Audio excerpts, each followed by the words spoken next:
الحمد لله الأكرم الذي خلق الإنسان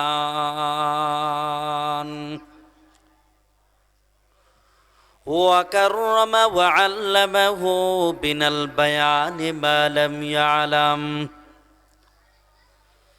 فسبحان الذي لا يحصى امتنانه باللسان ولا بالقلم ونشهد أن لا إله إلا الله وحده لا شريك له لا ضد له ولا ند له ولا مثل له ولا مثيل له ونشهد أن سيدنا وسندنا وحبيبنا وطبيبنا وطبيب قلوبنا وحبيب ربنا ومولانا محمدا عبده ورسوله صلى الله تعالى عليه وعلى آله وأصحابه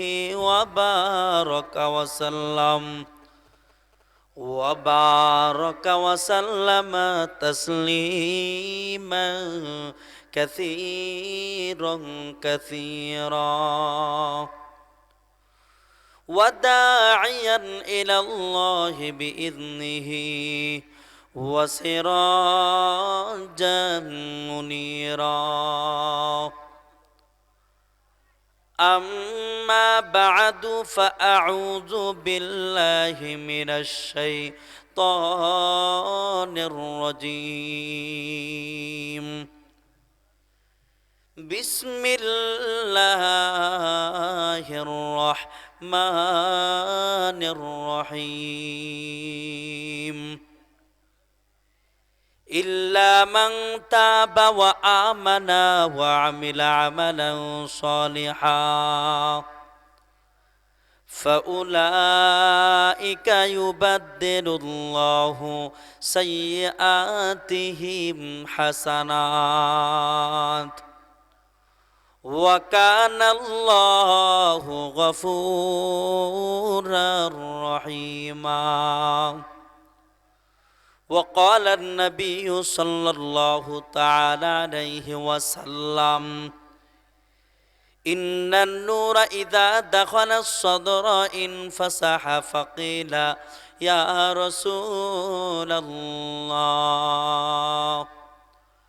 هل لذلك من علم يعرف قال نعم التجافي عن دار الغرور والإنابة إلى دار الخلود والاستعداد للموت قبل نزوله أو كما قال النبي عليه الصلاة والسلام اللهم صل على محمد وعلى آل محمد كما صليت على إبراهيم وعلى آل إبراهيم إنك حميد مجيد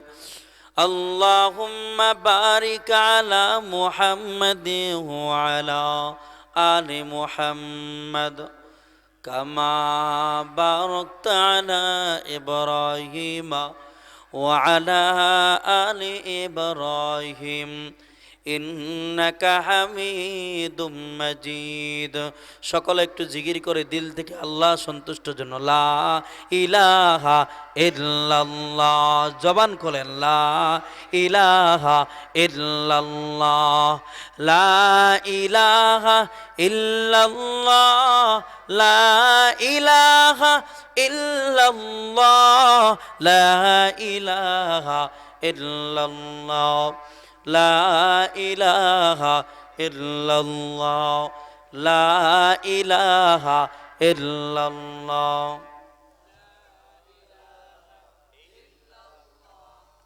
জবান খুলেন, সকলে জবান খুলেন, দিল থেকে আল্লাহ জিকির করে লা ইলাহা ইল্লাল্লাহ, লা ইলাহা ইল্লাল্লাহ, লা ইলাহা ইল্লাল্লাহ, লা ইলাহা ইল্লাল্লাহ, লা ইলাহা ইল্লাল্লাহ,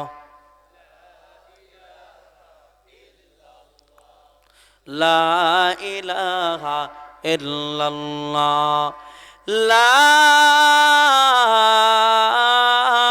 ইলাহা ইল্লাল্লাহু মুহাম্মাদুর রাসূলুল্লাহ সাল্লাল্লাহু আলাইহি ওয়াসাল্লাম। সুবহানাকা লা ইলমা লানা ইল্লা মা আল্লামতানা ইন্নাকা আনতাল আলিমুল হাকীম। রব্বি জিদনি ইলমা, রব্বি জিদনি ইলমা, রব্বি জিদনি ইলমা, রব্বি ইশরাহ লি সাদরি ওয়া ইয়াসসির লি আমরি ওয়াহলুল উকদাতাম মিন লিসানি ইয়াফকাহু কওলি।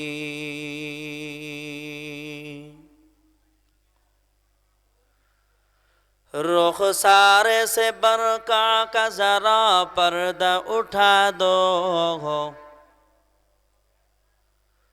रुखसारे से बरका का जरा पर्दा उठा दो,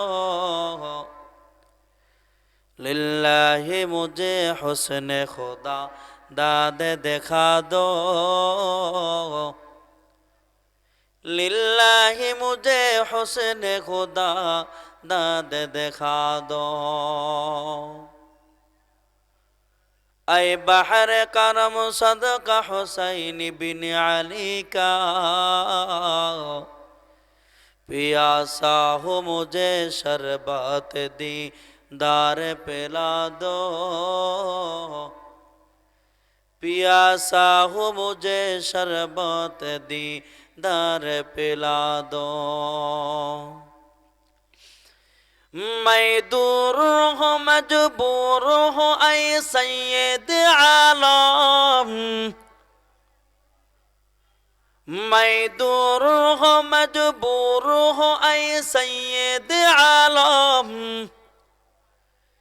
दीदार दिखाते नहीं आवाज सुना दो, दीदार दिखाते नहीं आवाज सुना दो। दुनिया की भी दीन की भी अपने करम से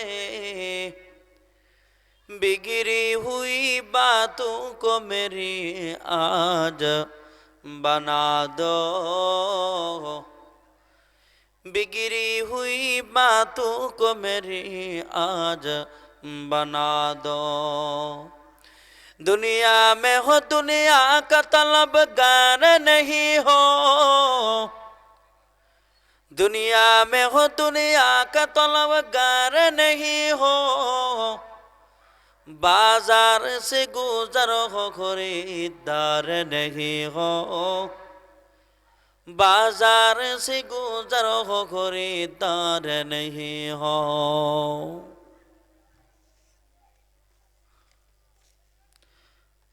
আলহামদুলিল্লাহ ধুরাইল জাফরুল উলুম নুরানি হাফিজিয়া মাদ্রাসা এর উদ্যোগে আয়োজিত ষষ্ঠ বার্ষিক বড় সভা। আজকের মাহফিলের মোহতারাম সদর সভাপতি হযরত মাওলানা মুফতি বেলাল হোসেন সাহেব, উপস্থিত বুজুর্গ হযরত উলামা ইকরাম, সম্মুখমানে দিন প্রিয় দিনদার ইমানদারি মুসলমান ভাইয়েরা, বুড়ো বাবারা, যুবক ভাইয়েরা, পর্দা আড়ালে মা বোনেরা, বিশ্ব জগতের মালিক বিশ্বপতি বালক দরবারে লাখো কোটি শুকরিয়া যে মহান রব্বুল আলামিন আমাদেরকে অত্যন্ত দয়া মায়া করে ভালোবেসে পবিত্র মজলিসে, পবিত্র বাগানে, জান্নাতের বাগানে আসার বসার তৌফিক দান করেছেন। এই জন্য আমরা সকলে অবনত চিত্তে শ্রদ্ধা জড়িত কণ্ঠে ইমানের আওয়াজে কালিমাতুশ শুকর আদায় করি আলহামদুলিল্লাহ। আপনারা কি ঘুমায় গেছেন? আপনাদের আওয়াজ দ্বারা মনে হয় যে আপনারা সব ঘুমের ভিতরে আছে, আর না হয় আপনারা অসুস্থ। আপনারা সুস্থ নাকি অসুস্থ? আস্তে কন, আরো আস্তে। এটা তো অসুস্থ মানুষের আওয়াজ। হ্যাঁ, আপনারা সুস্থ নাকি অসুস্থ? এই যে একটু আওয়াজ, একটু সুস্থ হয়েছেন। আবার বলেন, আপনারা সুস্থ নাকি অসুস্থ? এই যে পুরাপুরি সুস্থ। আল্লাহ, মহিষের মানুষ যে এত তাড়াতাড়ি খেতার ভিতরে ঢুকে আমি জানি না, এটা আজকে জানলাম। কথা কন না কেন? কি ঠিক? তারা দুই ঢুকে যায়, রাত 1টা পর্যন্ত বয়ান হয়, মহিষের মানুষ সব মাঠে থাকে।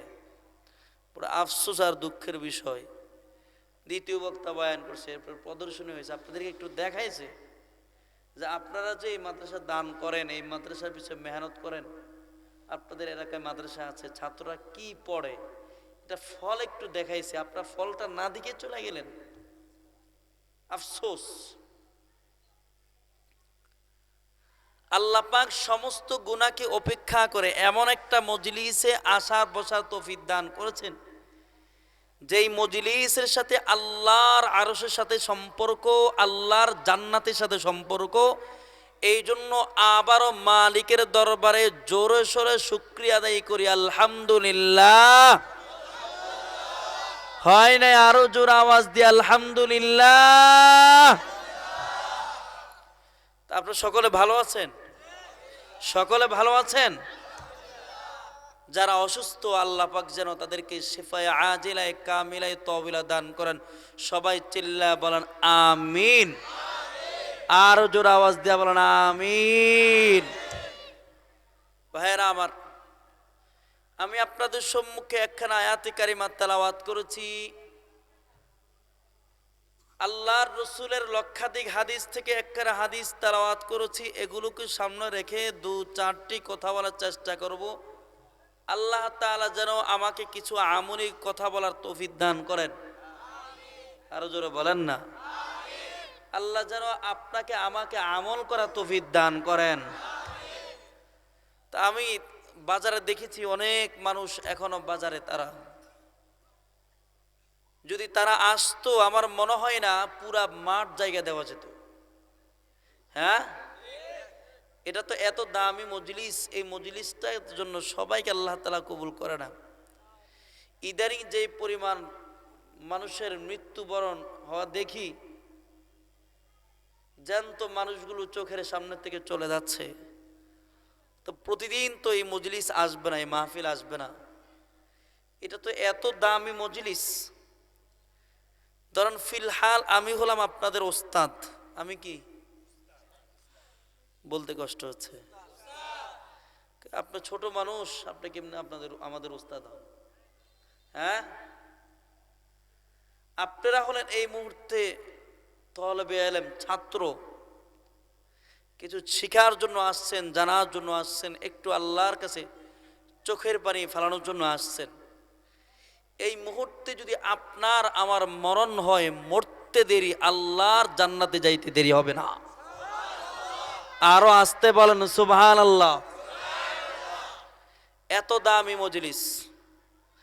এই জন্য আমি ওই ভাইদের পায়ে হাত রেখে বলছি, যারা এখনো রাস্তাঘাটে দাঁড়িয়ে আছেন, শেষ মুহূর্ত আল্লাহর কাছে আসেন, দোয়া করেন, আল্লাহ যেন আজকে আমাদের এই মজলিসটাতে বসে, এই মজলিসটা উসিলায় আমাদের জীবনের সব গুনাহ খাতা মাফ করে দেন। সবাই চিল্লা বলেন আমিন।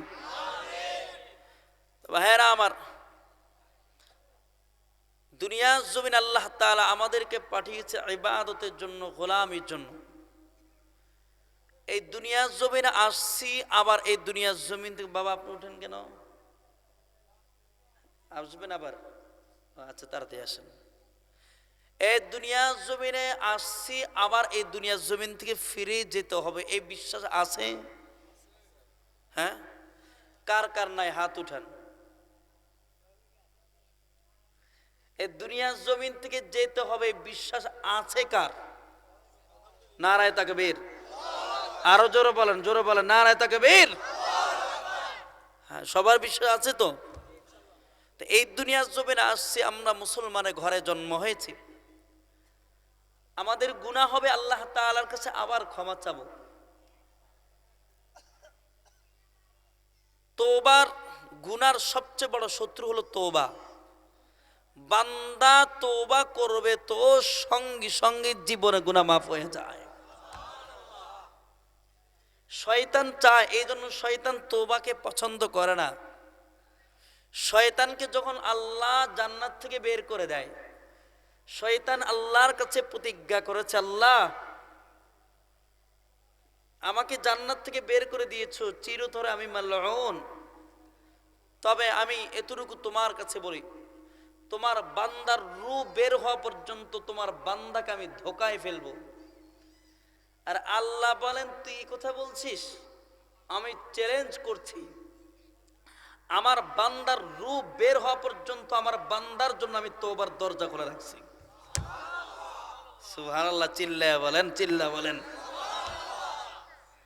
আল্লাহ পাক এত দয়ালু, আল্লাহ পাক এত মায়াওয়ালা। আল্লাহ বলেন, বান্দারে আমি তো এত মায়াওয়ালা, তোর গুনাহ যদি আসমানের কিনারা পর্যন্ত পৌঁছে যায়, সারা দুনিয়াও ছেয়ে যায়, আমার কাছে যদি এক ফোঁটা চোখের পানি ফেলতে দেরি, তোর জীবনের গুনাহ মাফ করতে দেরি করব না। আল্লাহ যেমন দয়ালু, তার নবীও তেমন দয়ালু ছিল। কেমন দয়ালু দেখেন, আমার আপনার নবী রহমাতুল্লিল আলামিন যখন মক্কায় নির্যাতিত হইয়া, নিপীড়িত হইয়া, নিষ্পেষিত হয়ে, কাফের বেঈমানদের জ্বালায় যখন আল্লাহর আদেশে মক্কা থেকে মদিনার দিকে হিজরত করেছেন, এরপরে আল্লাহ তাআলা নবীকে বিজয় দান করেছেন, ফতে মক্কা দান করেছেন।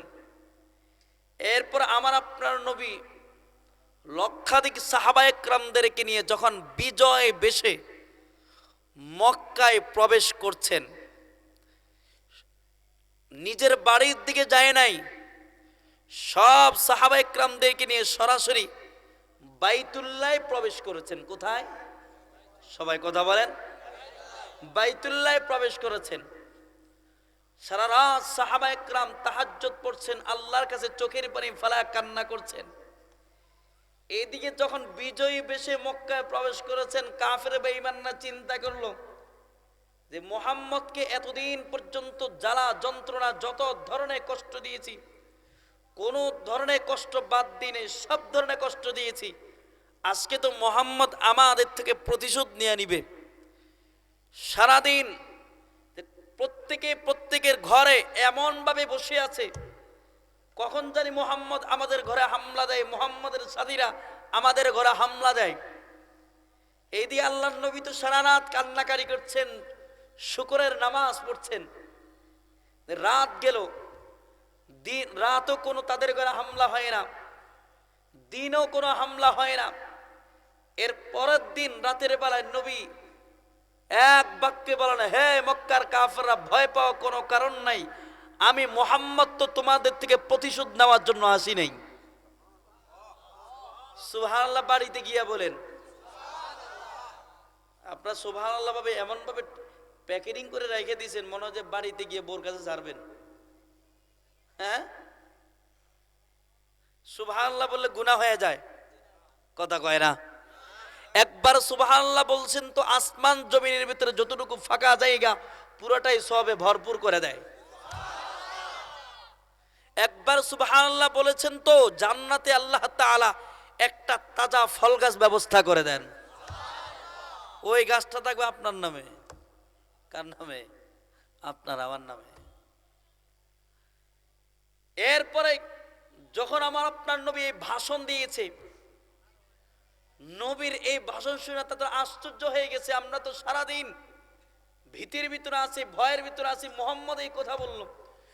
নবীর এই কথাটা শুনা একজন নয়, দুইজন নয়, তিনজন নয়, একসাথে ৩০০ কাফের আল্লাহর রাসূলের কাছে এসে কালিমা পড়া মুসলমান হয়ে গেছে।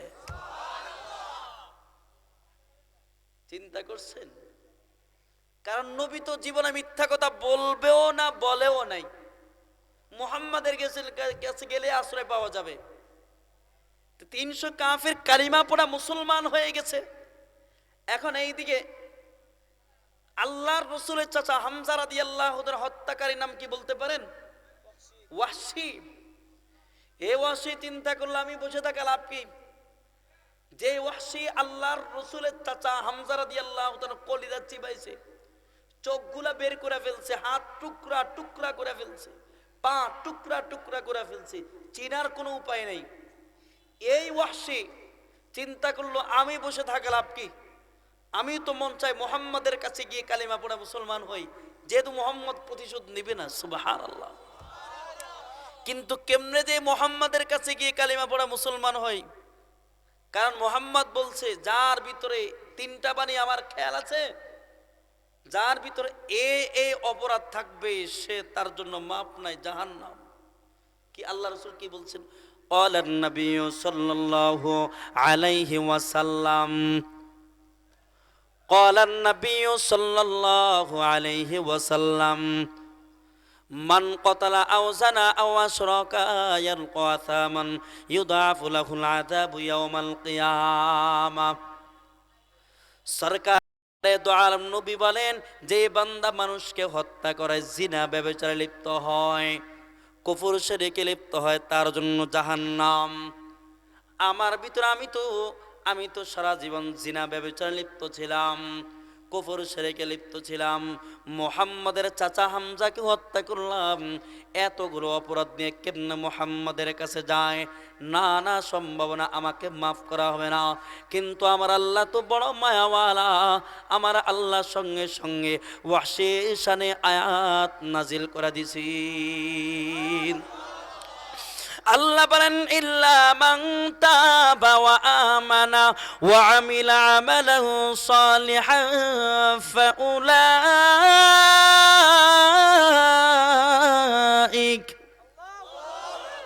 আর জোরে বলেন আল্লাহু আকবার। ফাউলাইকা ইউবাদদিলুল্লাহু সাইয়্যাতিহিম হাসানাত।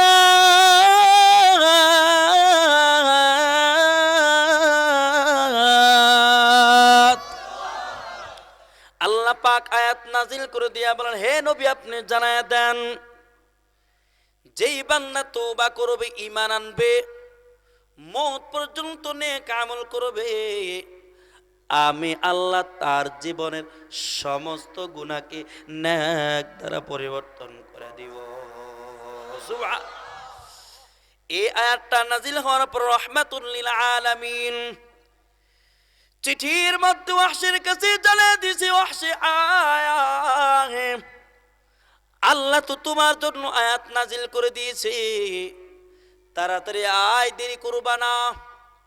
ওয়াহশী যদি ওয়াহশীর কাছে আয়াতটা যাবার পর ওয়াহশী আয়াতের দিকে তাকায়, যদি ওয়াহশী কাফির, কিন্তু সে তো আরবি ভাষা বুঝে। সে দেখলো শুধু মুমিন মুমিন দাবি করলে হবে না রে ভাই, শুধু তওবা তওবা করলে হবে না, মৃত্যু পর্যন্ত আমল করতে হবে। ঠিক কিনা বলেন?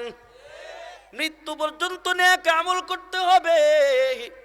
ওয়াহশী চিন্তা করলো মৃত্যু পর্যন্ত নেক আমল করতে পারে কিনা জানি না, না না, আমি মুহাম্মাদের কাছে যাব না, কারণ মৃত্যু পর্যন্ত আমল করতে পারে কিনা কোনো গ্যারান্টি নাই। কিন্তু আল্লাহ তাআলা বলেন, রে বান্দা দেরি করবে না, আল্লাহর মতো মায়াওয়ালা আর কেউ নাই। আল্লাহ তাআলা দ্বিতীয় আরেকটা আয়াত নাজিল করে দিয়েছেন ওয়াসির শানে সুবহানাল্লাহ। আল্লাহ বলেন ইন্নাল্লাহা লা ইয়াগফিরু আন ইউশরাকা বিহি ওয়া ইয়াগফিরু মা দুনা যালিকা লিমান ইয়াশা।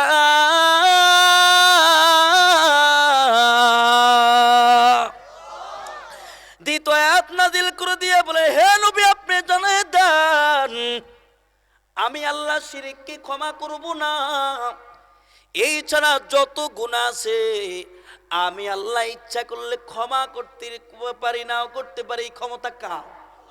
জোরে বলেন, হাতটা উঁচু করে দেয়া বলেন ক্ষমতা কার? আর জোরে বলেন ক্ষমতা কার? একমাত্র আল্লাহর। এ দ্বিতীয় আয়াত নাজিল হওয়ার পর আবারও এই আয়াতটা লিখে নবী ওয়াসের কাছে পাঠাইছে। ওয়াস আয়ায় দেরি করবাড়া। ওয়াসে দেখলো আল্লাহ তাআলা ইচ্ছা করলে ক্ষমা করতে পারেন, নাও করতে পারেন। আল্লাহ তো আমাকে ক্ষমা নাও করতে পারেন, আমি যাব না, কিন্তু এর ভয় আল্লাহর মতো তো মায়া বলার কেউ নাই, আল্লাহর মতো রহমওয়ালার কেউ নাই। আল্লাহ বলেন বান্দা আমি তোমাদেরকে জাহান্নামের আগুনের জন্য তৈরি করে নাই, এরে বান্দা আমি আল্লাহ তোমাদের প্রত্যেকের নামে একটা একটা জান্নাত তৈরি করেছি। ওই যে আবু জাহেলের জন্য একটা জান্নাত বানাইলাম, উতবা সাইবা কারুন হামান ফেরাউন এদের জন্য জান্নাত বানাইলাম, কিন্তু এদের নসিব খারাপ হওয়ার কারণে এরা জাহান্নামে। আল্লাহ বলেন বান্দা দেখ ওই ওয়াসি এত বড় নাফরমান, এরপর আমি আল্লাহ বারবার আয়াত নাজিল করে তাকে জান্নাতের পথ দেখাইছি। এই কারণে আল্লাহ তাআলা ওয়াসির শানে তৃতীয় আরেকটা আয়াত নাজিল করে দিয়েছেন। আল্লাহ বলেন কুল ইয়া ইবাদিয়াল্লাযীনা আসরাফু আলা আনফুসিহিম লা তাকনাতু মির রাহমাতিল্লাহ।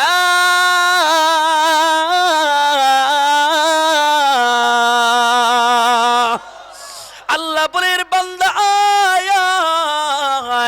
এর বান্দা তুই গুনাহ করতে করতে যদি তোর গুনাহ যদি আসমানের কিনারা পর্যন্ত পৌঁছে যায়, এর বান্দা তুই গুনাহ করতে করতে যদি তোর গুনাহ সারা দূরে উঠে যায়, এরপরে আমি আল্লাহর দয়া থেকে নিরাশ হবি না। আমি আল্লাহর কাছে যদি এক ফোঁটা চোখের পানি পালাও বান্দা, আমি আল্লাহ তোর চোখের পানি দেখতে দেরি, তোর জীবনের গুনাহ মাফ করতে দেরি করব না। আল্লাহু আকবার, চিল্লা বলেন আল্লাহু আকবার। এই আয়াতটা নাযিল হওয়ার পর আল্লাহর রাসূল আবার চিঠির মাধ্যমে ওয়াহশির কাছে পাঠায় দিয়েছে। ওয়াহশি দেখলো ইন্নাল্লাহা ইয়াগফিরুয যুনুবা জামিআ, এখানে আলিফ লামটা জিনসের জন্য, অর্থাৎ বান্দা যত গুনাহ হোক, কবিরা হোক সগীরা হোক, যেই পরিমাণ গুনাহ হোক, আল্লাহর কাছে আসলেই আল্লাহ মাফ করে দিবে। এবার অসীম চিন্তা করলো আর বসে থাকার সময় নেই, আল্লাহর রাসূলের কাছে আসছে। আল্লাহর রাসূলের কাছে আসার পর পিছনে একটা মাইকও দিলেন না, একটা বক্সও দিলেন না। কি বুঝেন না আপনারা তো মাহফিল করার সমানে গলা টানতেছে, কি পরিমাণ কষ্ট দিছে আমার। ইয়া আল্লাহ, সাউন্ড বাড়ান, আরো বাড়ান। এবার ওয়াহশি আল্লাহর রাসূলের কাছে আসছে। আসার পর দেখে একদিকে ওমর রাদিয়াল্লাহু তাআলা আনহু, আর একদিকে আবু বকর সিদ্দিক রাদিয়াল্লাহু তাআলা আনহু। ওমর রাদিয়াল্লাহু তাআলা মেজাজ তো অনেক ঠান্ডা না, কথা কয় না তো, গরম এটা তো নরম হয় কেন? ওমরের মেজাজ গরম নাকি নরম? আরো জোরে কর, আরো জোরে। আপনি ফোনটা বন্ধ করেন, সারা জীবন তুমি ফোন চালাইনি, আর কত? আইরে ফোনের পিছনে সময় দিতে দিতে বড়ও সময় দিতে পারে না, কথা কই না? হ্যাঁ, আর ফোনের যেই পরিমাণ ভালোবাসে বোরে এই পরিমাণ মনে হয় ভালোবাসে না, কথা কয় না? ফেসবুক না দেখলে ভালো লাগে না, ফোন না দেখলে ভালো না, আর বাথরুমে গিয়েও টিপে, হ্যাঁ, যারা টিকে সেটা ভালো করে জানে। আল্লাহ, ওমরের মেজাজ গরম না নরম? জোরে বলেন। আর আবু বকরের মেজাজ খুব গরম। হ্যাঁ, জোরে বলেন। কিন্তু বাতিলের সামনে আবার গরম। তো স্বাভাবিকভাবে ওমরের মেজাজ গরম না নরম? হ্যাঁ, গরম। আর আবু বকরের মেজাজ জোরে বলেন। ওমরের মেজাজ আওয়াজ দিয়ে মুখ বন্ধ করে রাখছে। আরে হ্যাঁ, ওমরের মেজাজ জোরে বলেন। আর আবু বকরের মেজাজ, আর ওমরের মেজাজ কেমন গরম। একদিন আল্লাহ রসুল বলেন, হে ওমর, আল্লাহ বুঝে আপনাকে এত সম্মান দিল, আসমানে ফেরেশতা যেখানে আপনাকে দেখে আপনাকে সালাম দেয়। সুবহানাল্লাহ। আস্তে কোন, আরো জোরে কোন। পিছনেওয়ালা মুখ বন্ধ করে রাখছে, দেখছেন? মুখ বন্ধ করলে এখন এই মুহূর্তে কি ওয়াদা করে আছেন যে হুজুর যা কবে মুখ বন্ধ করে রাখো? হ্যাঁ, আসমানে ফেরেশতা, জমিনের ফেরেশতা যেখানে আপনাকে দেখে আপনাকে আসসালামু আলাইকুম বলে। আর জমিনের যত শয়তান আছে, যেই রাস্তায় আপনাকে দেখে আপনার ভয়ে আরেক রাস্তা দিয়ে পালে চলে যায়। সুবহানাল্লাহ কয় না রে ভাই? আরো জোরে বলেন, আরো জোরে বলেন আল্লাহু আকবার। আল্লাহ তাআলা ওমরকে এই সম্মান দান করেছেন।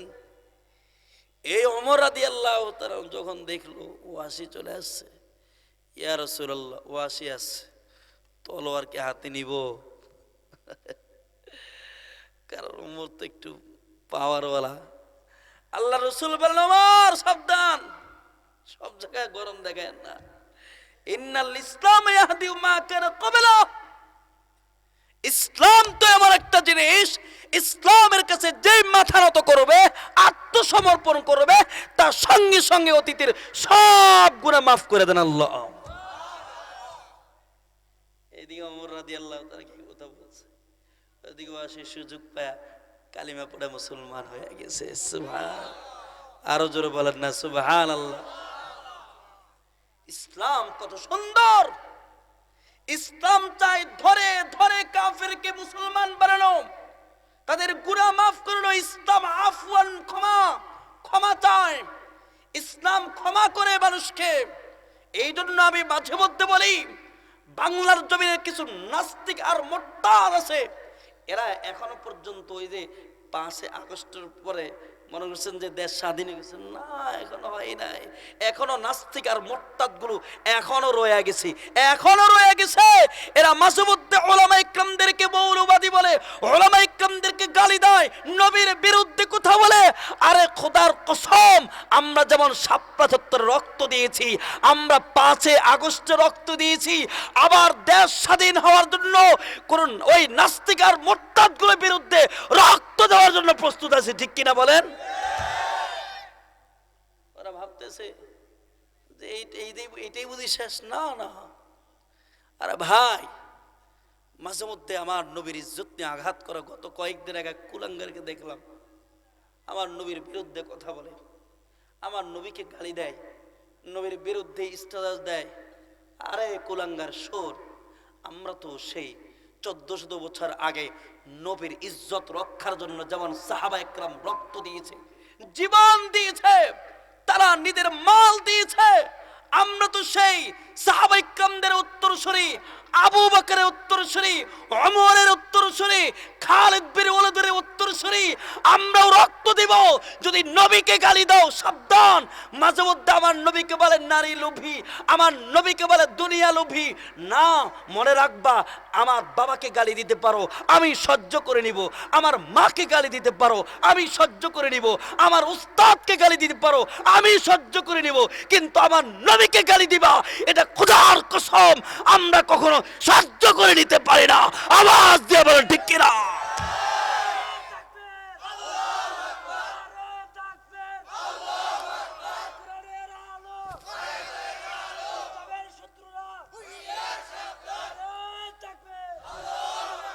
ভাইয়েরা আমার, এই জন্য সবসময় সজাগ থাকা। আজকে মুসলমানরা চুপ থাকার কারণেই আজকে কাফের বেঈমানরা সুযোগ পেয়ে গেছে। আরে এক সময় তো এমন হয়েছে, সে আল্লাহু আকবারের মাধ্যমে নাস্তিক আর মুরতাদদের মস্তক থরথর করে কেঁপে উঠছে। ওই যে গৌর গোবিন্দের মস্তক সব প্রসাদ চুরমার হয়ে গেছে। শাহজালাল রহমাতুল্লাহ আলাইহি আল্লাহু আকবার ধ্বনির মাধ্যমেই আজকে সেই ইসরায়েল লাল কুত্তা বাহিনী আমার ভাই বোনদের রক্ত নিয়ে হোলি খেলাচ্ছে। তার রক্ত নিয়ে তারা আমার ছোট ছোট ভাই বোনদের নিয়ে তারা এইভাবে তারা ফুটবলের মতো খেলছে, শুধু একমাত্র আমরা চুপ থাকার কারণে। অথচ সেই মুসলমানদের, সেই ফিলিস্তিনের মুসলমানদের ইমানের কেমন তেজ! একটা ছোট বাচ্চা দেখি এক লাল কুত্তা বাহিনীর সামনে দাঁড়িয়ে বলে, শুনো, আমি ছোট হতে পারি কিন্তু আমার ইমান ছোট না। আমার বাবা শহীদ হয়েছে, আমার মা শহীদ হয়েছে, আমার ভাই শহীদ হয়েছে, আমিও শহীদ হওয়ার জন্য প্রস্তুতি আছি। মনে রাখবা, আমার জীবন থাকতেই, আমার দেহে এক ফোঁটা রক্ত থাকতেই আমি বাইতুল মুকদ্দাস রক্ষা করব, বাইতুল মুকদ্দাস জিন্দা করব। আজকে আমি বলে দিতে চাই, ইসলাম জিন্দার জন্য, বাইতুল মুকদ্দাস জিন্দার জন্য যখন ডাক দেওয়া হয়, সেই লাল কুত্তা বাহিনীর বিরুদ্ধে রক্ত দেওয়ার জন্য কে কে রাজি আছে? হাতটা উঠে একটু আল্লাহকে দেখা দে। পারবো তো ইনশাআল্লাহ? কথা কোন পারবো তো ইনশাআল্লাহ? বিপ্লব মানে জীবন দেয়া বসে থাকা নয়, সে কোনো দিন আসবে না রে করো যদি ভয়। বিপ্লব মানে জীবন দেয়া বসে থাকা নয়, সে কোনো দিন আসবে না রে করো যদি ভয়। আসবে বিজয়ী রক্ত আর জীবনের বিনিময়, আসবে বিজয়ী রক্ত আর জীবনের বিনিময়। বিপ্লব মানে জীবন দেয়া বসে থাকা নয়, সে কোনো দিন আসবে না রে করো যদি ভয়। ঠিক কিনা? লড়াইয়ের ওই ময়দানে যেতে তোমাকে হবে, প্রয়োজনে সব রক্তটুকু জমিনে ঢেলে দিবে। ঠিক না? লড়াইয়ের ওই ময়দানেতে যেতে তোমাকে হবে, প্রয়োজনে সব রক্তটুকু জমিনে ঢেলে দিবে। তবু তোমায় লড়তেই হবে, মানিবে না পরাজয়। তবু তোমায় লড়তেই হবে, মানিবে না পরাজয়। বিপ্লব মানে জীবন দেয়া বসে থাকা নয়, সে কোনো দিন আসবে না করো যদি ভয়। ঠিক না? কোথা থেকে কোন ভিন দেশে শকুন আমার দেশে এসে সেবার নামে বসলো জুড়ে মীর জাফরের বেশে। ঠিক না? কোথা থেকে কোন ভিন দেশে শকুন আমার দেশে এসে সেবার নামে বসলো জুড়ে মীর জাফরের বেশে। ওদের করেতে নাস্তানাবুদ হতে হবে নির্ভয়ে, ওদের করেতে নাস্তানাবুদ হতে হবে নির্ভয়ে।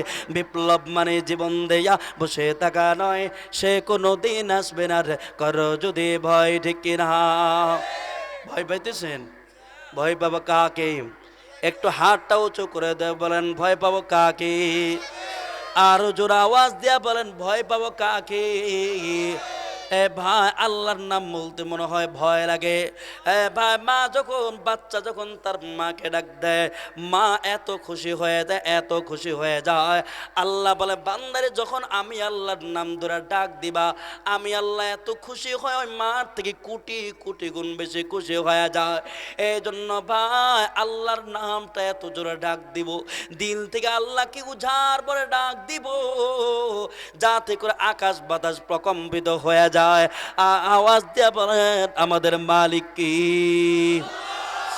আরো জোরে আওয়াজ দিয়ে বলেন আমাদের মালিক কে? আমাদের রব কে? আরে ভাই, দুনিয়ার জমিনে কাউকে ভয় করে লাভ নাই, একমাত্র আল্লাহকে ভয় করতে হবে। আল্লাহ বলেন, ইয়া আইয়ুহাল্লাযীনা আমানুত্তাকুল্লাহ হাক্কা তুকাতি ওয়া লা তামুতুন্না ইল্লা ওয়া আনতুম মুসলিমুন।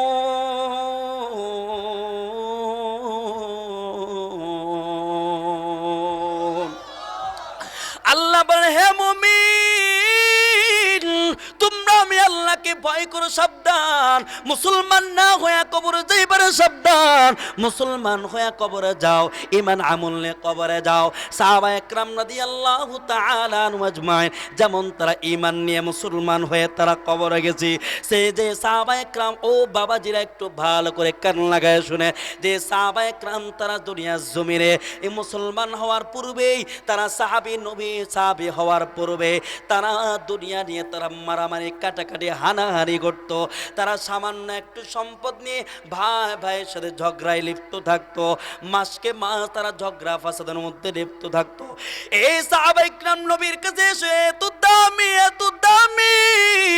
সাহাবায়ে ইকরাম রাদিয়াল্লাহু তাআলা আজমাইন আল্লাহর নবীর কাছে এসে এত দামি হয়ে গেছে, তারা নবীর সোহবতে এসে তারা দুনিয়াকে লাথি মেরে দূরে সরায়া দিয়া এত দামি হয়েছে, নবীর সাহাবী হইয়া আল্লাহ সন্তুষ্টি অর্জন করা।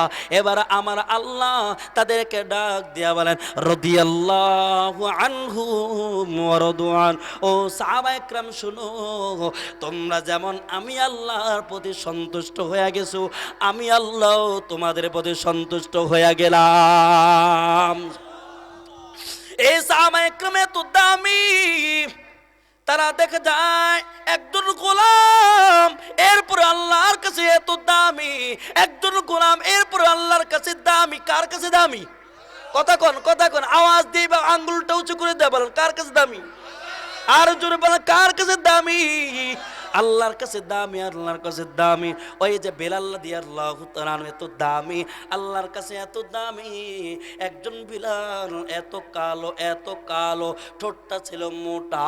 হযরত বিলাল রাদিয়াল্লাহু তাআলা উমাইয়া বিন খলফের একজন গোলাম, যেই উমাইয়া বিন খলফ মুসলমানদের এত বড় শত্রু। এই বেলাল রাদিয়াল্লাহু তাআলা উমাইয়া বিন খলফের কাছে গোলামিয়ত থাকা অবস্থায় নবীর কাছে, নবীর প্রতি ঈমান আনে, রাহমাতুল লিল আলামিন নবীর প্রতি ঈমান আনে। ঈমান আনার কারণে এই কথাটা যখন উমাইয়া বিন খলফের কানে যায়, উমাইয়া বিন খলফ হযরত বিলাল রাদিয়াল্লাহু তাআলা কে এত পরিমাণ কষ্ট দেওয়া শুরু করেছে। হযরত বিলাল রাদিয়াল্লাহু তাআলা কে রাতের বেলায় গলা বেড়ি লাগায়া, হাতে শিকল লাগায়া, পাগে শিকল লাগায়া মক্কার ওলে গলিতে শুধু ঘুরাইতো আর বলতে, রে বেলাল তাড়াতাড়ি মুহাম্মাদের কালিমা ত্যাগ কর, মুহাম্মাদের ধর্ম ছাড়। এলাকার সব বাগানো ছেলেদের হাতে দিয়ে দিত, এ মুহাম্মদকে মার, মুহাম্মদকে দুনিয়ার জমিন থেকে বিদায়, এই বিলালকে দুনিয়ার জমিন থেকে বিদায় করে দাও। এইভাবে বিলাল রাদিয়াল্লাহু তাআলা কে রাতের বেলায় চাবুক দিয়ে মারতো আর পুরা শরীর ক্ষত বিক্ষত করে ফেলতো। রাতের বেলায় বেলালকে পাথরের উপরে এইভাবে টানতো, কারণ মক্কার জমিনটাই হলো পুরা পাথর, আরবের জমিনটাই হলো বেশিরভাগ পাথর। এই পাথর উপর বেলালকে টানতো, এমনকি পাথর এত জোরে নিক্ষেপ করতো বেলাল রাদিয়াল্লাহু তাআলা চামড়া পর্যন্ত ছিদ্র হয়ে যাইত। দিনের বেলায় পুরা শরীরটা ক্ষত বিক্ষত করে, রাতের বেলায় ক্ষত বিক্ষত করে দিনের বেলায় মরুভূমির বালির উপর শুয়ে রাখতো আর বুকের উপর পাথর চাপা দিয়া বলতো, এরে বিলাল এই অবস্থায় ছটপট করে মরে যাও, অন্যথায় মুহাম্মদের কালিমা ত্যাগ কর। কিন্তু হযরত বিলাল রাদিয়াল্লাহু তাআলা বলতেন, এর মুনিব আমার জান যাইতে পারে কিন্তু মুহাম্মদের কালিমা ত্যাগ করতে পারি না, দিন ত্যাগ করতে পারি না, ইসলাম ত্যাগ করতে পারি না। তার জবান থেকে শুধু আহাদ আহাদ বলা এইভাবে শব্দ উচ্চারণ হইতো, আল্লাহ ছাড়া আর কেউ না, আমাদের মালিক ছাড়া আল্লাহ ছাড়া আর কেউ নাই, এইভাবে প্রতিদিন কষ্ট করত। হযরত আবু বকর সিদ্দিক রাদিয়াল্লাহু তাআলা আনহু মাঝে মধ্যে তার বাড়ির উমাইয়া বিন খলফের বাড়ির পাশে দিয়ে যেতেন আর দেখতেন উমাইয়া বিন খলফ বিলালকে নবীর প্রতি ঈমান আনার কারণে এমন করে কষ্ট দিচ্ছে। একদিন বিলাল রাদিয়াল্লাহু তাআলা আনহুকে ক্রয় করে গোলাম হিসাবে ক্রয় করেছে, আল্লাহর নবীর কাছে হাদিয়া পেশ করেছে, ওগো রাহমাতুল লিল আলামিন এই উমাইয়া বিন খলফকে আপনার কাছে হাদিয়া পেশ করলাম। এই বেলালকে উমাইয়া বিন খলফ এত পরিমাণ কষ্ট দেয়। এই বেলাল রাদিয়াল্লাহু তাআলা আনহু যখন আল্লাহ আল্লাহর রাসূল কাছে আসেন। হযরত বিলাল রাদিয়াল্লাহু তাআলা আল্লাহর রাসূলের খাদেম, মাঝে মধ্যে হযরত বিলালকে তার কুরবানির কথা জিজ্ঞাসা করতেন। এই বিলাল, উমাইয়া বিন খালফ কেমন করে তোমাকে কষ্ট দিত? হযরত বিলাল রাদিয়াল্লাহু তাআলা মাঝে মধ্যে পিছন থেকে তার কাপড়টা সরায়া দিয়া এইভাবে কোমরটা দেখাইতেন। আল্লাহ রাসূল তার কোমরের দিকে তাকায়া তাকায়া চোখের পানি ফেলা কান্না করতেন। দেখতেন তার কোমরের ভিতরে গোশত নাই, এমনকি কোনো চামড়াও নাই, শুধু সাদা হাড্ডি দেখা যায়। এই বিলাল রাদিয়াল্লাহু তাআলা নুকে এত কষ্ট দিয়েছে। ও আমার ভাই, এই কুরবানির কারণে বেলাল আল্লাহর কাছে এত দামি, এত দামি। এই বিলাল রাদিয়াল্লাহু তাআলা একদিন যখন আল্লাহর রাসূল মেরাজে যান, হযরত জিবরাইল আলাইহিস সালাতু ওয়াস সালামকে নিয়ে হাঁটছেন জান্নাতে। আল্লাহ রাসূল নিজের জান্নাতগুলো নিজের জান্নাত দেখছেন। এইদিকে হঠাৎ করে সামনের দিক থেকে কার জানি জুতার আওয়াজ আসছে। আল্লাহর রাসূল বলেন, ও জিবরিল, এটা কার জুতার আওয়াজ? হযরত বিলাল রাদিয়াল্লাহু হযরত জিবরিল আমিন বলেন, ওগো রাহমাতুল লিল আলামিন, দুনিয়ার জমিনে আপনার একজন কালো মানিক আছে, কালো বিলাল আছে, ওই কালো বিলালের জুতার আওয়াজ। সুবহান। দুনিয়ার জমিনে আসার পর বিলালকে বলে, বিলাল, ও বিলাল, তোমার এত দাম কেন একটু বলো? তুমি হাঁটতেছো জমির উপর আর জুতার আওয়াজ শোনা যায় আল্লাহ জান্নাতে। হযরত বিলাল বলেন, সরকারে তো আলম নবী গো, আমি তো ভালো কোনো আমল করতে পারি না, তবে একটা আমল উপরে দায়ম কায়েম থাকি, আমি কখনো অযুবিহীন থাকি না। যখন আমার ওযু চলে যায় সঙ্গে সঙ্গে আমি 2 রাকাত ওযু করে 2 রাকাত নামাজ পড়ি। সুবহানাল্লাহ, যাকে তাহিয়াতুল ওযু বলা হয়। আল্লাহর নবী বলেন, এ বিলাল, তোমার এই আমলটা আল্লাহর কাছে এত দামি, এত দামি, এত সম্মান দিয়েছে আল্লাহ তাআলা। তুমি হাঁটতেছো জমিনের উপর, তোমার জুতার আওয়াজ শোনা যায় আল্লাহর জান্নাতে। সুবহানাল্লাহ। এই বিলাল রাদিয়াল্লাহু তাআলা আল্লাহর রাসূলের মুয়াজ্জিন। ও যুবক ভাই, কেমন দামি বিলাল! মানুষটা কালো কিন্তু তার দিলটা পরিষ্কার, তার ঈমানটা কি পরিমাণ পরিষ্কার! আল্লাহর কাছে এত দামি যে নবীর জন্য আমরা এত পাগল, যে মসজিদে নববীতে যাওয়ার জন্য এত পাগল, এমন একটা স্থানের মুয়াজ্জিন হলেন হযরত বিলাল। আল্লাহর রাসূল তাকে মুয়াজ্জিন হিসেবে নিযুক্ত করেছেন। বিলালের আযানে তো এত পাওয়ার ছিল বাবা, এই বিলাল যখন আযান দিত তার আযানে এত পাওয়ার, আল্লাহর আরশে গিয়ে তার আযান ঠেকতো। সুবহানাল্লাহ, করেন না জোর আওয়াজ দিয়ে। এত পাওয়ার ছিল, এত পাওয়ার ছিল। অথচ আমরা মাইক দিয়ে আযান দিই, 1 কিলো যায়, 2 কিলো যায়, এরপর আর যায় না আওয়াজ। কিন্তু বিলালের কোনো মাইক নেই, কোনো কিছু নেই। আযান দিলেই মাইক ছাড়া আল্লাহর আরশ পর্যন্ত আওয়াজ পৌঁছে যায়। অথচ এই বিলাল কণ্ঠ তেমন ভালো না, এমনকি আশহাদুর স্থানে আশহাদু বলতেন। কারণ উমাইয়া বিন খালফ তার জিহ্বার ভিতরে কাঁটা ঢুকায় টানতো, যার কারণে হযরত বিলালের আযান জিহ্বাটা ছিদ্র ছিল, ঠিক মতো শিন উচ্চারণ করতে পারত না। এ বিলাল আযানের এত পাওয়ার, আশহাদুর স্থানে আশহাদু বলতো, কণ্ঠ ভালো না।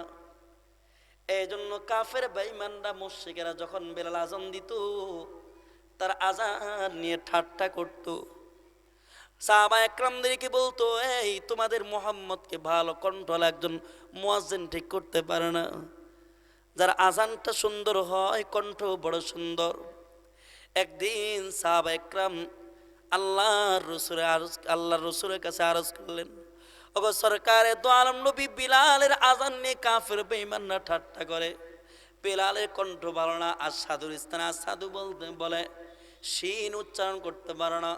একজন ভালো কণ্ঠলা মুয়াজ্জিন ঠিক করেন, যার আজানটা সুন্দর হয়। আল্লাহ রাসূল সাহাবা ইকরামদের কথা শুনে একজন ভালো কণ্ঠলা মুয়াজ্জিন ঠিক করেছেন। এক ওয়াক্তের আজান দিয়েছে। আজানের পর জিবরিল আমিন আয়েশা হাজির হয়ে গেছে। জিবরিল আমিন এসে বলে, ওগো সরকারে দো আলম নবী, এই ওয়াক্তে কি আজান হয় নাই? কয় হ্যাঁ হয়েছে, কিন্তু বেলাল আজান দেয় নাই। জিবরিল আমিন বলেন, এই জন্য তো এই ওয়াক্তের আজান আল্লাহর আরশে পৌঁছে না। সুবহানাল্লাহ, আল্লাহু আকবার। ওগো সরকারে দো আলম নবী, ওই কাফের বেঈমান না বিলালের আজানকে পছন্দ না করতে পারে, কিন্তু আমার আল্লাহ বিলালের আজানকে পছন্দ করেন। আমার আল্লাহ বিলালকে এত মহব্বত করেন, বিলালকে আল্লাহ তাআলা ভালোবাসেন। আমার আপনার নবী যেদিন দুনিয়ার জমিন থেকে চলে যায়, ও যুবক ভাই দেখো, একজন সাহাবী নবীকে কেমন ভালোবাসে, কেমন মহব্বত করে। আমার আপনার নবী যেদিন দুনিয়ার জমিন থেকে চলে যায়, সারা মদিনায়, সারা আরবে শুধু কান্নার আওয়াজ শুরু হয়ে গেছে। আমার আপনার নবী দুনিয়ার জমিনে নাই। এইদিকে ওমর রাদিয়াল্লাহু তাআলা তলোয়ার নিয়ে দাঁড়ায় গেছে। যে বলবে আমার নবী দুনিয়ার জমিনে নাই, তাকে হত্যা করে দিব। কারণ ওমর রাদিয়াল্লাহু তাআলা বিশ্বাসই করে না দুনিয়ার জমিন থেকে মায়ার নবী চলে গেছে। কারণ একজন ভালোবাসার মানুষ যখন সামনে থাকে, হঠাৎ করে যদি দুনিয়ার জমিন থেকে চলে যায়, বিশ্বাসই হয় না এই মানুষটা দুনিয়ার জমিন থেকে চলে গেছে। কথা কয় না, ঠিক কিনা বলে? এই জন্য হযরত ওমর বিশ্বাসই হয় না আমার আপনার নবী দুনিয়ার জমিন থেকে বিদায় হয়ে গেছে। হযরত ওমর তলোয়ার নিয়ে দাঁড়ায় গেছে। কিছুক্ষণ পরে আবু বকর সিদ্দিক রাদিয়াল্লাহু তাআলা সামনে চলে আসছে। আবু বকর বলে, ওমর কি হয়েছে বলো? বলে, আমার নবী নাকি দুনিয়ার জমিন থেকে চলে গেছে, যে বললো এই কথা আমি হত্যা করে দিব। আবু বকর বলেন, ইন্নাকা মাইয়িতুন ওয়া ইন্নাহুম মাইয়িতুন। ওমর তুমিও মরণশীল। আল্লাহ বলেন, আল্লাহ নবীকে বলেন, হে নবী আপনিও মরণশীল। তামাম দুনিয়ার যত মানুষ আছে সবাই মরণশীল। নবীও দুনিয়ার জমিন থেকে যেতে হবে, নবীর উম্মতরাও দুনিয়ার জমিন থেকে যেতে হবে। এই কথা বলার সঙ্গে সঙ্গে হযরত ওমর ঠান্ডা হয়ে গেছে। সুবহান। এইদিকে হযরত বিলাল রাদিয়াল্লাহু তাআলা আযানের জন্য দাঁড়িয়েছে। হযরত বিলাল আযান দিবে, এইদিকে নবীর রওজা আথারের কবর খনন করা হচ্ছে। আযান দেয় একদিকে, আরেকদিকে কবর খনন করা হচ্ছে। নবীর খননের আওয়াজ, তার কবরের খননের আওয়াজ তার কানে যায়। হযরত বিলাল আযানের জন্য দাঁড়িয়েছে। আল্লাহু আকবার বলে বলে সামনের দিকে আগাচ্ছে। আশহাদু আন্না পর্যন্ত বলে আর সামনের দিকে আগাইতে পারে না। সামনে নবীর নাম, নবীর নামটা উচ্চারণ করার পর যদি নবীকে দেখতে না পায়, বিলালের সহ্য হবে না। বিলাল আযানের ভিতরে হাওমা করে কান্না করতেছে। আর আযানটা মোটামুটি শেষ করে এবার সাহাবায়ে কিরামদেরকে ডেকে বলে, ওগো আবু বকর, ওগো ওসমান, ওগো আলী, ওগো ওমর, আমি আর মদিনায় থাকবো না, আমি আর মদিনায় থাকবো না, আমাকে ছুটি দিয়ে দেন। আমি আমার দেশে হাবশায় চলে যাব, আমি আর থাকবো না, আমি আর আযান দিব না। হযরত আবু বকর বলে, কি হয়েছে রে বিলাল? ওসমান বলে, কি হয়েছে রে বিলাল? তোমার কি প্রয়োজন, যা প্রয়োজন সব দিব, তোমার বাড়ির প্রয়োজন, তোমার সম্পদের প্রয়োজন দিয়ে দিব, এরপর মদিনায় ছাড়বা না। হযরত বিলাল বলেন, না না, আমার কোনো কিছুর প্রয়োজন নাই, আমার কোনো বাড়ির প্রয়োজন নাই, আমার সম্পদের প্রয়োজন নাই, আমার কোনো কিছুর প্রয়োজন নয়, আমি আজান দিব না। এই কারণেই আজান প্রতিদিন যখন আজান দিতাম, আজানের পরে আমার নবীর চেহারাটুকু আমি দেখতে পাইতাম, আমার দিলটা ভরে যেত। আজকে থেকে আমার নবী, আমি আজান দিলে আজানের পরে আমার নবীর চেহারা দেখতে পাবো না, এটা আমি বেলালের সহ্য হবে না। সুবহান। এই জন্য বেলাল কারো কথা মানলেন না। বেলাল মদিনায় ছেড়ে চলে গেছেন, হাবশায় চলে গেছেন। দীর্ঘ 6 মাস হয়ে যাচ্ছে। হযরত বিলাল রাদিয়াল্লাহু তাআলা মদিনায় একদিন রাহমাতুল লিল আলামিন স্বপ্ন যোগে ডাক দিয়া বলে, রে বেলাল, তোমার কি একটু মায়া হয় না? আমি মসজিদে নববীতে আমার ওমরকে দেখি, আমার আবু বকরকে দেখি, আমার ওসমানকে দেখি, আমার আলীকে দেখি, অন্যান্য সাহাবায়ে কেরামদেরকে দেখি, কিন্তু এরে বেলাল আমি তোমাকে দেখি নাই। রে বেলাল, তুমি কেমন নিষ্ঠুর হয়ে গেলে বেলাল, একটু তাড়াতাড়ি আমার কাছে চলে আসো। হযরত বেলাল রাদিয়াল্লাহু তাআলা ঘুম ভেঙে যায়। ঘুম থেকে উঠি শুধু চোখের পানি ফালা ফালা কান্না করতেছে। এইদিকে তার স্ত্রীকে নিয়ে বলে, গো প্রাণীর স্ত্রী, চলো, আর হাবশায় থাকা যাবে না। মদিনায় আমার নবী ডাক দিয়েছে, রে প্রাণীর স্ত্রী, চলো, আর হাবশায় থাকা যাবে না। হযরত বিলাল রাদিয়াল্লাহু তাআলা তার স্ত্রীকে নিয়ে মদিনায় চলে আসছে। রওজা থানের সামনে দাঁড়ায়া, নবীর সামনে দাঁড়ায়া শুধু চোখের পানি ফেলা ফেলা কান্না করতেছে। কিছুক্ষণ পরে সব সাহাবায়ে কেরাম চলে আসছে। ও বেলাল, দীর্ঘদিন পর্যন্ত তোমার আজান শুনি না রে বেলাল, একটু আজান দাও, আল্লাহর রাসূলের জামানার আজান শুনি না, একটু আজান দাও। বেলাল বলেন, না না, আমি আজান দিব না, আজান দিব না, আমি আজান দিব না। আজানের পরে যদি আমি নবীর চেহারা সরাসরি না দেখি, আমি বেলালের সহ্য হবে না। এইদিকে হযরত ওসমান রাদিয়াল্লাহু তাআলা বলেন, ও আবু বকর, ও ওসমান আলী, ও আপনাদের কারো কথা বেলাল শুনবি না। হাসান হোসেন রাদিয়াল্লাহু তাআলা আনহুমা দুইজনকে ডেকে নিয়ে আসেন। এরা দুইজন যদি বেলালের কাছে বলে বেলাল আজান দাও, তাহলে বেলাল অপেক্ষা করবে না, বেলাল আজান দিবে। দুইজনকে ডেকে নিয়ে আসছে। হযরত হাসান হোসেন রাদিয়াল্লাহু তাআলা আনহুমা দুইজন বেলালকে বলে, বেলাল, দীর্ঘদিন পর্যন্ত আমার নানাজারের সময়কার আজান শুনি না, একটু আজান দেন। হযরত বিলাল রাদিয়াল্লাহু তাআলা আর দেরি করে নাই। ও যুবক ভাই, একটু কান লাগায় শুনো, দেখো সাহাবায়ে কেরামদের ভিতরে কি হালত তৈরি হয়ে গেছে, কি জালজালা শুরু হয়ে গেছে। বিলাল রাদিয়াল্লাহু তাআলা আজান দেওয়া শুরু করেছে। আজান যখন দেওয়া শুরু করেছে, পুরা মদিনায় কান্নার আওয়াজ। বেলাল আজান দিয়েছে, কেমন জানি নবী হাজির হয়ে যাবে এমন একটা অবস্থায় তৈরি হয়ে গেছে। সব সাহাবায়ে কেরাম শুধু কান্নার আওয়াজ।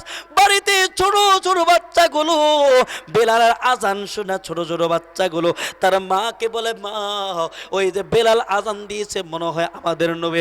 ছোট মানুষ, তারা তো বুঝে না, তাদের মাকে বলে, বেলাল তো আজান দিয়েছে, মনে হয় আমাদের নবী হাজির হয়ে গেছে, আমাদেরকে নতুন জামা পরিধান করায়া দাও।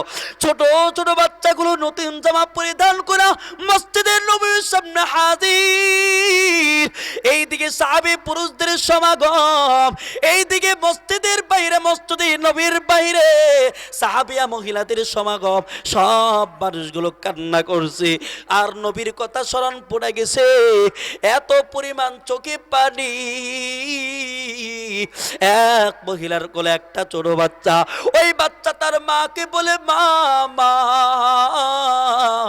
বেলাল তো আজান দিয়েছে, বলো বলো আমাদের নবী কেমন, কখন হাজির হবে? আল্লাহ।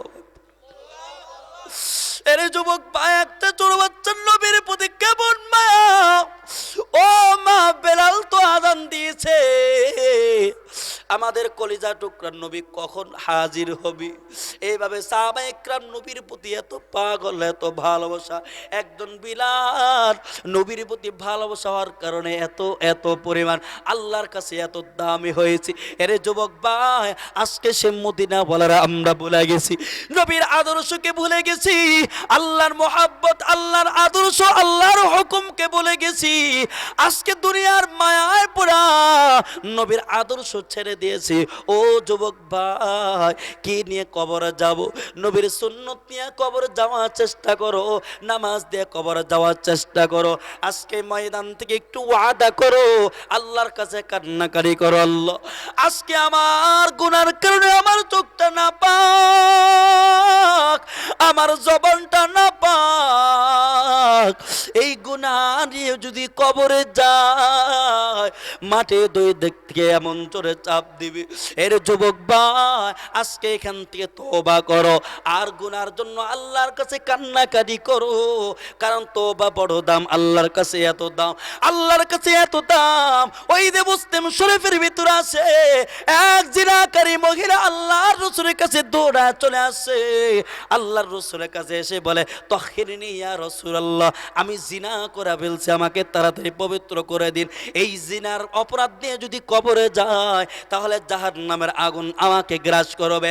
আল্লাহর নবী বলেন, আল্লাহর নবী তার কত কথা আমলে নিতে চাইলেন না, কারণ নবী যদি আমলে নেন তাহলে জিনার শাস্তি পাথরের আঘাতে মৃত্যুদণ্ড তারপর কার্যকর হবে।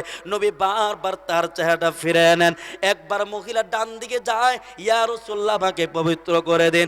আবার বাম দিকে যায়, ইয়া রাসূলুল্লাহ আমাকে পবিত্র করে দিন। আমি এই জিনার পাপ নিয়ে কবর যাইতে চাই না, কারণ জাহান্নামের আগুন আমি সহ্য করতে পারবো না। আল্লাহর নবী সর্বশেষ তার কথা আমলে নিলেন, দেখলেন বারবার মহিলা নিজের অপরাধের কথা স্বীকার করছে। এবার নবী ডাক দেয়া বলেন, এর মা যাও, তোমার জিনার বাচ্চারা যখন দুনিয়ার জমিনে আসবে তখন তোমার বিচার হবে। মহিলাটা এই কথা বলার পর বাড়ির দিকে চলে গেছে। আবার কয়েকদিন পরে একটা ছোট ফুটফুটে সুন্দর বাচ্চা নিয়ে নবীর দরবারে হাজির হয়ে গেছে। আল্লাহর নবীর কাছে এসে বলে, রাহমাতুল লিল আলামিন, এই যে বাচ্চা দুনিয়ার জমিনে আসছে, এবার আমাকে আঘাত করে, পাথরে আঘাত করে আমাকে দুনিয়ার জমিন থেকে বিদায় করে দেন, কারণ আমি যে পাপ করেছি এই পাপ নিয়ে যদি কবরে যায় জাহান্নামের আগুন আমাকে গ্রাস করবে। আল্লাহর নবী বললেন, যাও, তোমার বাচ্চারা যখন দুধ পান করে 2 বছর দুধ পান করবে, এরপরে যখন তোলা খাবার খাওয়া শিখবে তখন তুমি বাচ্চা নিয়ে আমার দরবারে আসবা। 2 বছরের পর আবার মহিলাটা দেখেন জাহান্নামের কেমন ভয়, মহিলাটা আবার 2 বছরের পরে এই বাচ্চাকে নবীর দরবারে হাজির। বাচ্চার হাতে একটা রুটি দিয়েছে। আল্লাহর নবী তাকায় তাকায় দেখেন বাচ্চাটা দাঁত দিয়ে কামড়া কামড়া রুটি খাচ্ছে। এবার আল্লাহর নবীর কাছে বলেন, ওগো রাহমাতুল লিল আলামিন, এই যে আমার বাচ্চারা খাবার তোলা খাবার খাওয়া শিখছে, এবার আমাকে শাস্তি দিন।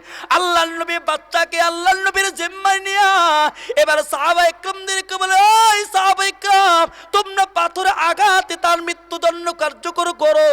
সাহাবায়ে কেরাম এবার পাথরের আঘাতে তার মৃত্যুদণ্ড, চতুর্দিক থেকে পাথর মারা শুরু করেছে। এবার মহিলাটা পুরা মাথাটা ফেটে গেছে, শরীরটা রক্তে রঞ্জিত। একদিকে দেখেন ইমানের কেমন পাওয়ার, একদিকে তার শরীর থেকে ঝরঝর করে রক্ত পড়ছে, আরেক দিক থেকে তার জবান থেকে কালিমা বের হয়, লা ইলাহা ইল্লাল্লাহ। বলেন না, লা ইলাহা ইল্লাল্লাহ, লা ইলাহা ইল্লাল্লাহ। তার জবান থেকে কালিমা বের হয়, আল্লাহ তুমি ছাড়া আমার আর কেউ নাই, আল্লাহ তুমি মালিক ছাড়া আমার আর কেউ নাই, কেউ নাই। একজন সাহাবী পাথর মারার সময় ওই মহিলার শরীর থেকে এক ফোঁটা রক্ত সাহাবীর গায়ে পড়ে। এবার সাহাবী তাচ্ছিল্যের সাথে বলে, একজন তাচ্ছিল্যের সাথে বলে, একজন নাপাক মহিলার রক্ত আমার গায়ে পড়ছে। আল্লাহর নবী কথা শুনা এবার বলে, সাহাবা সাবধান সাবধান, আল্লাহর এই বান্দিকে নাপাক বলো না। আল্লাহর এই বান্দিটা আল্লাহর কাছে এত প্রিয় হয়ে গেছে, এত প্রিয় হয়ে গেছে, এত দামি হয়ে গেছে। এই বান্দিটা অপরাধ করে জিনা করে ওটার থেকে আইসা এমন ভাবে তওবা করেছে, তার তওবা আল্লাহর কাছে এত দামি হয়ে গেছে, তার তওবা যদি সারা এলাকায় যদি বন্টন করে দেওয়া হয়, সারা এলাকার মানুষ জান্নাতে যাওয়ার জন্য যথেষ্ট হয়ে যাবে। সুবহান। এই জন্য আজকে এই মজলিস থেকে আমরা ওয়াদা করে তওবা করে নিই, কারণ কে কোন গুনাহ করেছে আমি ভালো করে জানি, আর আল্লাহ ভালো করে জানেন। আজকে থেকে ওয়াদা করে হুজুর আর নামাজ ছাড়বো না, আর গুনাহ করব না, এমন গুনাহ করব না যে জাহান্নামে যেতে হয়, আর মা বাবাকে নারাজ করব না, মা বাবার খেদমত করব, উলামা ইকরামদের সাথে বেয়াদবি করব না, উলামা ইকরামদের বিরুদ্ধে কথা বলবো না, উলামা ইকরামদের সোহবতে থাকার চেষ্টা করব। কে কে রাজি আছে হাতটা উঠে একটু আল্লাহকে দেখায়া দি। আয় আল্লাহ,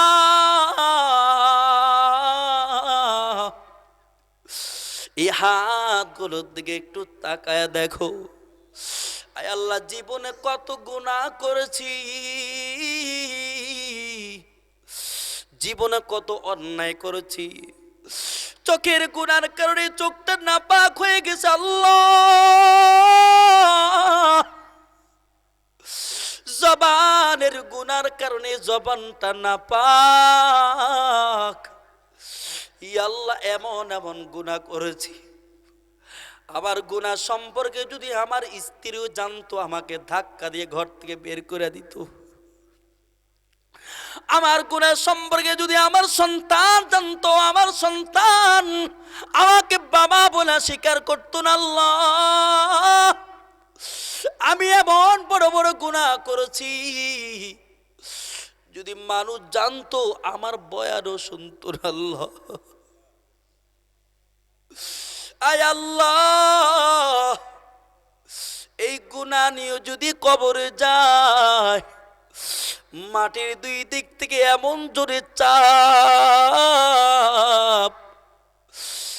এক পাজর হাড্ডি আরেক পাজরে ঢুকে যাবে। আয় আল্লাহ, সাপ বিচ্ছু এসে আমাকে ধ্বংস করবে। আল্লাহ, আয় আল্লাহ, তোমার দরবারে হাত বাড়া দিলাম, আজকে এই মাটি আমাদের গুনাহগুলা তুমি মাফ করে দাও। আয় আল্লাহ, এখানে যারা হাত তুলেছে জানি না কার মা নাই, কার জানি বাবা নাই। আয় আল্লাহ, এখানে আমার সন্তান হাতটা বাড়ায় দিছে, নিজেরা মাকে নিজ হাতে অন্ধকার কবর রাইখা চলে আসছে, নিজের বাবাকে নিজ হাতে অন্ধকার কবর রাইখা চলে আসছে।